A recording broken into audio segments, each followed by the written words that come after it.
It's time to have another conversation about the CTR and overheating.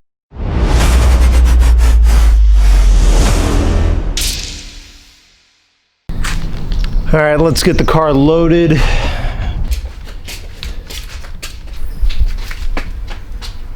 Got my track tires, track wheels loaded in the back here. We're gonna head down to WD Garage in Fremont and pick up a fresh set of rubber for my track wheels. We're going with the same setup that we had before because it is so good. Advan Yokohama AO52s, they're basically like the street legal slick. Amazing tire. If you haven't already tried it yourself, go check it out. We're gonna talk about something more important today. And since I couldn't really do a video in the traditional sense of my last track day, something came up again that reared its ugly head and we need to talk about it. What I'm talking about, guys, is overheating and the Civic Type R. There's still a couple of things we need to address, and I think it's time for a refresher. So let's head out. We'll get down to Fremont, let these guys mount up the tires, and then we'll talk.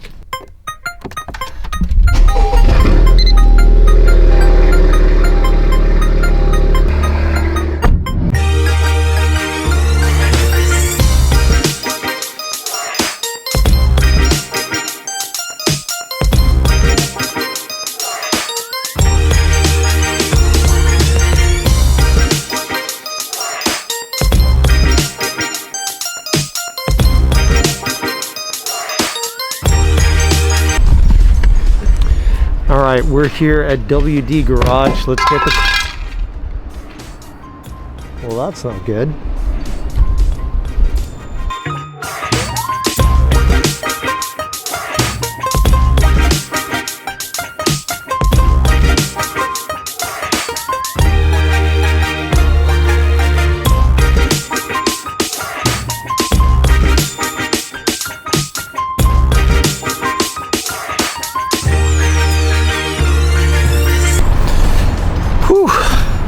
It's actually hotter out here than I thought it would be. So, all right, so speaking about heat, maybe you saw in a short clip in my car earlier some gauges on my dashboard. So, and I'll get you another shot of that in a minute here. But I had some Revel VLS gauges installed by Elite Performance in Burlingame just yesterday. And the reason why I got those gauges installed is because I've noticed a few times now that my Honda gauges on my factory head unit would freeze up sometimes because the Bluetooth connection was pretty much garbage. And that's something I want to talk about. It's really renders the use of that feature pretty much useless if you're on a track and your screen freezes up because of Bluetooth connectivity and then you can't tell what your temperatures are doing. So that's happened a couple of times. It's kind of frustrating. So I wanted to get mechanical gauges so I'd have a reliable source of information right at my fingertips when I need it the most, which is when I'm on track, pushing the car hard, doing hot lap after hot lap. That is important for me. Okay, and then on to the overheating issue, which I feel like we really need to talk about again. So if you guys don't already know, for those of you who haven't been following for that long, I've got virtually every type of cooling mod on my Type R that is available on the market, and even some other little small tricks of the trade here and there that I've either done to the car or had done to the car myself, just to try and mitigate the heat issues that the Civic Type R is known for having. Full disclosure, what I want to first say is, now at the point of where my mods are at for my car, cooling mods only, I will say that the car has been absolutely perfect and overheat free For the most part, the last few track days, except for the very last one that I had at Thunderhill East bypass, when the ambient temperature was in the mid 80s to low 90s, that was no bueno. So car with the cooling mods that I have right now seems like it can handle anything in the high 70 ambient temperature range and below. And what I mean by that is being able to go a full 20-minute session pushing the car as hard as I want without having to do a cool lap.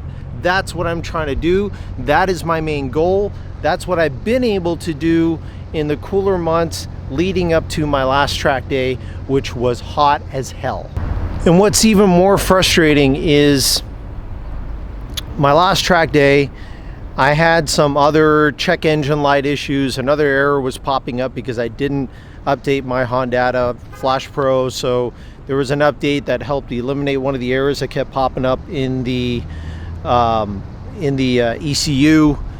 It's P0136. It's an O2 sensor error, which will pop up if you have an aftermarket downpipe.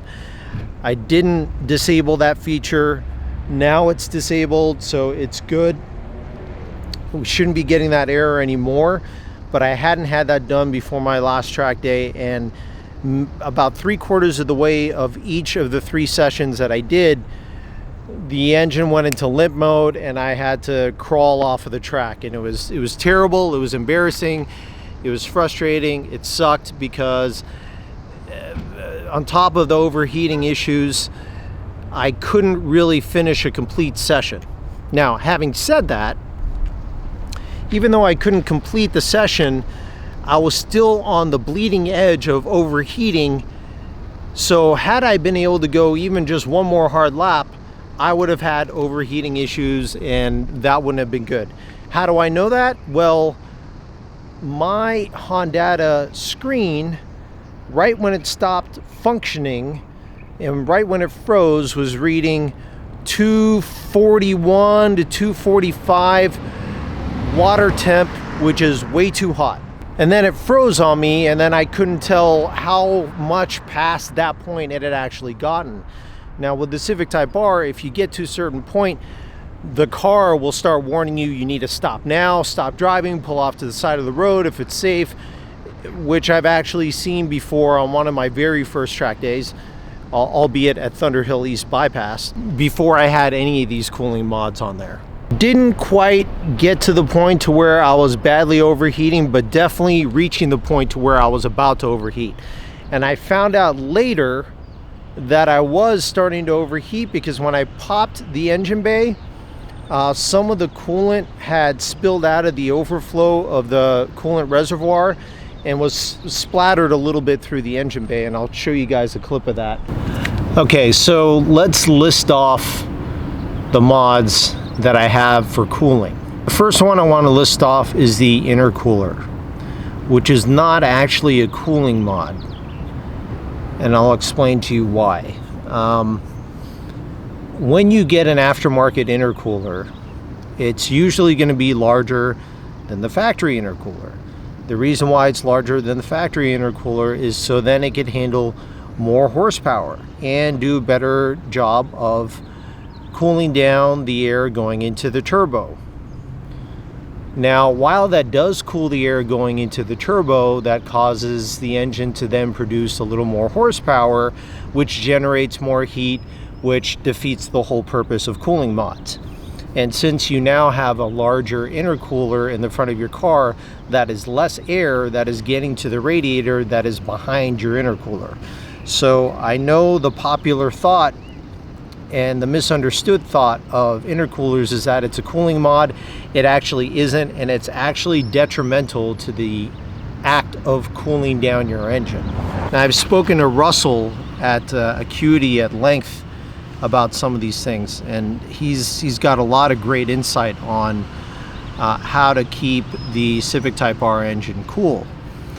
They just released their reverse flow radiator hoses, which is a great item. That's one of the few things I don't yet have on my car, which I'm sure I'll get at some point. But at near stock power levels, you're going to be okay with just a few cooling mods if you stick to the stock intercooler. Again, for the reasons that I already cited. Stock intercooler is a little smaller, allows for more airflow around it to get to the radiator. You do smaller things like aftermarket hood, aftermarket grill, maybe an oil cooler, you know, wrap a couple of things and you should be fine. But that's near stock levels.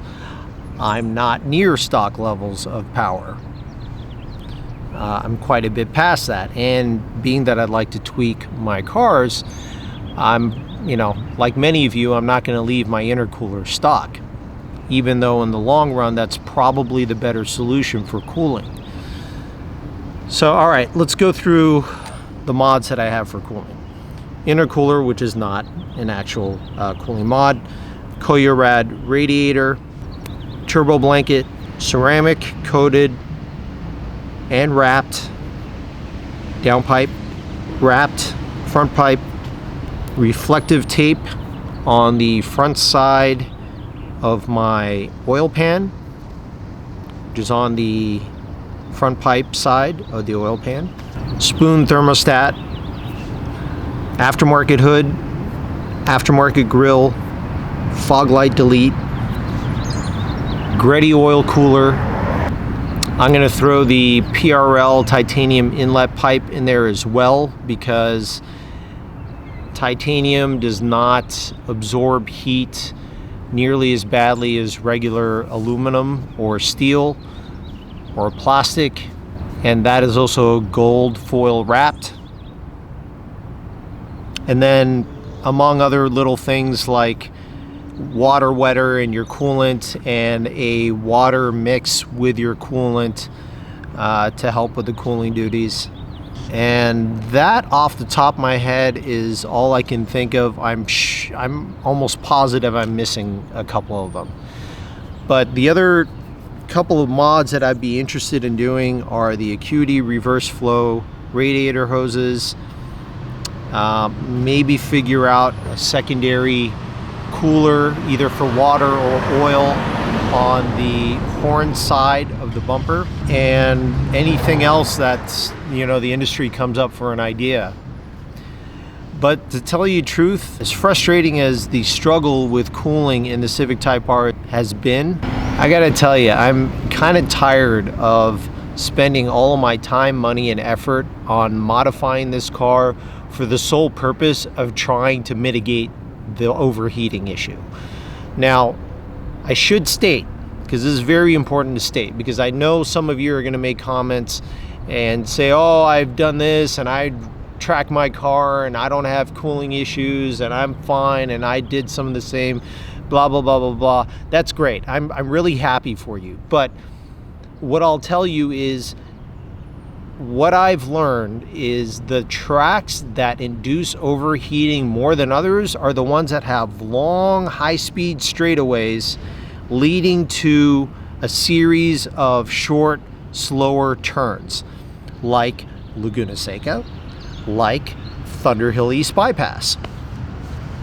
Now, on that same day that I was having the overheating issues, if I was on Thunderhill West, which is in the same location, just over the hill, over yonder, and the same ambient temperatures, same conditions, I probably wouldn't have had the overheating issues. Why? Because that's generally a slower track.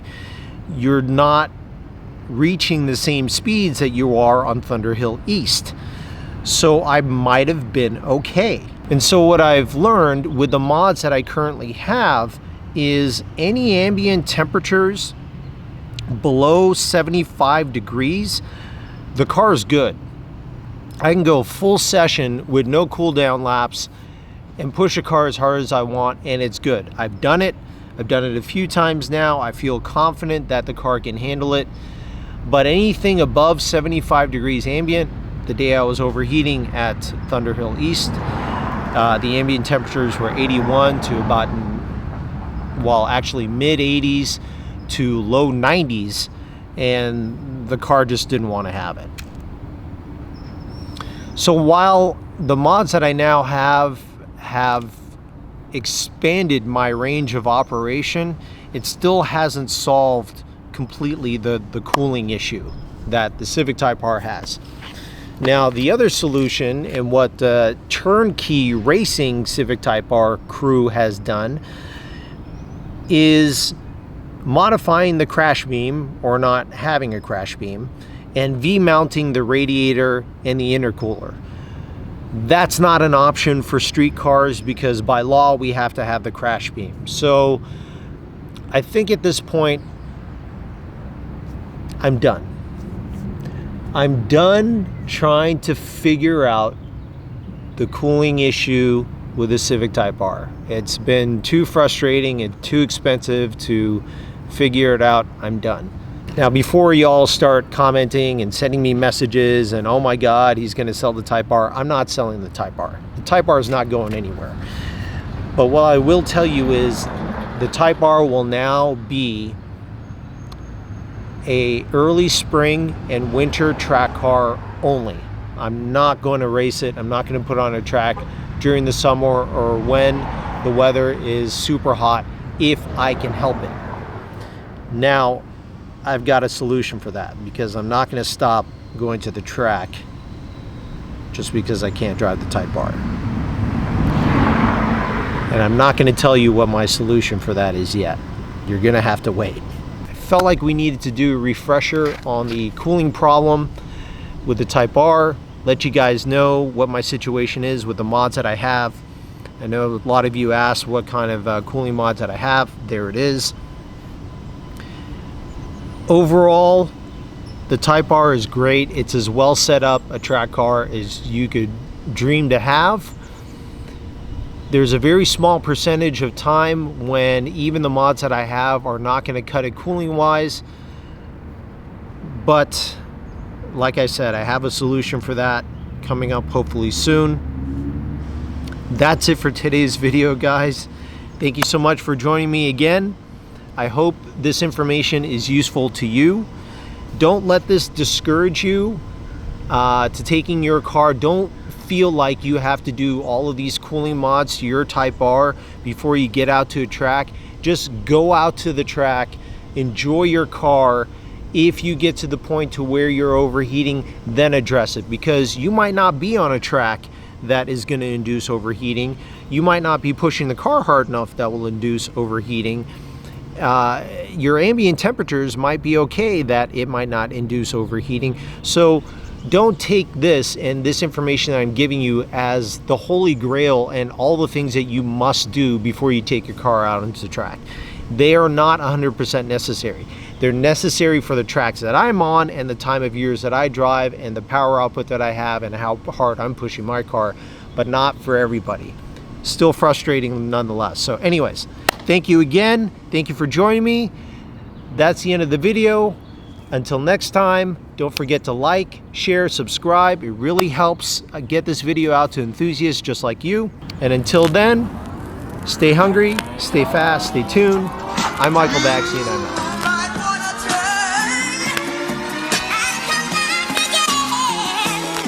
Okay, I've been working like 3 jobs. Probably why I never see ya. Probably why I never have time for the fake friends. I won't be ya. Oh God, I've been running now. Up early when the sun is out. Not sunning out.